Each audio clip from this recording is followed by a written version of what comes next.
जय माता दी फ्रेंड्स, नमस्कार। स्वागत है आप सभी का हमारे YouTube चैनल KRS स्टोरीज़ में। आज आप सुनेंगे पिपलाद मुनि और शनिदेव की कहानी।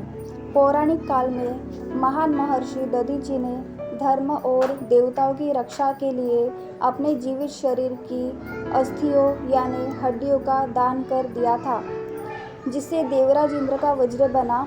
उस समय उनकी पत्नी गर्भवती थी। पति के महाप्रयाण के बाद उन्होंने एक पीपल के पेड़ के नीचे एक सुंदर बालक को जन्म दिया और स्वयं सती हो गई।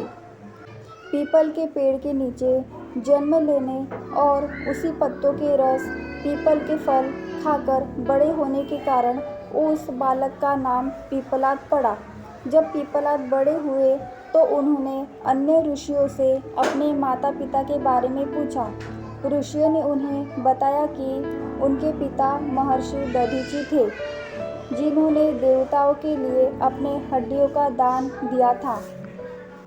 पिपलाद ने जब पूछा कि उनके पिता की इतनी कम आयु में मृत्यु क्यों हुई और उन्हें बचपन में ही अनाथ क्यों होना पड़ा, तो ऋषियों ने बताया कि यह सब शनिदेव की क्रूर दृष्टि और उनकी दशा के कारण हुआ था। यह सब सुनकर बालक पिपलाद अत्यंत क्रोधित हो गए। उन्होंने शनिदेव से बदला लेने के लिए भगवान ब्रह्मा की घोर तपस्या की। उनकी कठिन तपस्या से प्रसन्न होकर ब्रह्मा जी प्रकट हुए और उनसे वरदान मांगने को कहा। पिपलाद ने वरदान में ब्रह्मा जी से ब्रह्मदंड यानी एक अमोघ दिव्य अस्त्र मांग लिया। वरदान पाते ही पिपलाद मुनि ने शनिदेव का आह्वान किया और उन पर ब्रह्मदंड से प्रहार कर दिया। ब्रह्मदंड के प्रहार से भयभीत होकर शनिदेव तीनों लोकों में भागने लगे, लेकिन ब्रह्मदंड ने उनका पीछा नहीं छोड़ा। अंततः ब्रह्मदंड के प्रहार से शनिदेव के दोनों पैर टूट गए और वे अत्यंत पीड़ा से व्याकुल होकर भूमि पर गिर पड़े। शनिदेव को संकट में देखकर साक्षात ब्रह्मा जी वहां प्रकट हुए और उन्होंने पिपलाद मुनि को शांत किया और कहा, हे मुनि, शनिदेव तो केवल सृष्टि के न्याय नियम का पालन करते हैं, उन पर क्रोध त्याग दो। ब्रह्मा जी के समझाने पर पिपलाद मुनि का क्रोध शांत हुआ।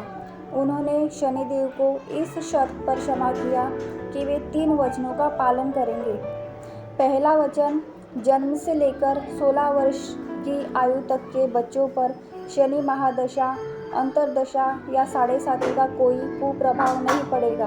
दूसरा वचन, जो कोई भी पीपल के वृक्ष की सेवा करेगा, उसकी पूजा करेगा और शनिवार के दिन पीपल के नीचे दीपक जलाएगा, उसे शनिदेव कभी कष्ट नहीं देंगे। तीसरा वचन, जो भक्त पिपलाद मुनि के नाम का स्मरण करेगा या इस कथा को पढ़ेगा, उसे शनि दोष, 7.5 और ढैया से मुक्ति मिल जाएगी।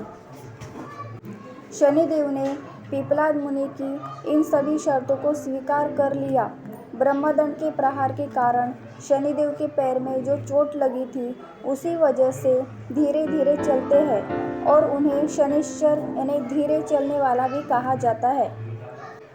इस कथा के अनुसार शनिवार के दिन व्रत रखकर पीपल के पेड़ में जल चढ़ाने और तेल का दीपक जलाने से शनिदेव तुरंत प्रसन्न होते हैं। दोस्तों, अगर आपको ये पिपलाद मुनि और शनिदेव की कथा पसंद आई तो आप हमारे YouTube चैनल को लाइक करें, शेयर करें और सब्सक्राइब करें। शनिदेव आप सभी दर्शकों की पीड़ा कष्ट दूर करें। जय शनिदेव।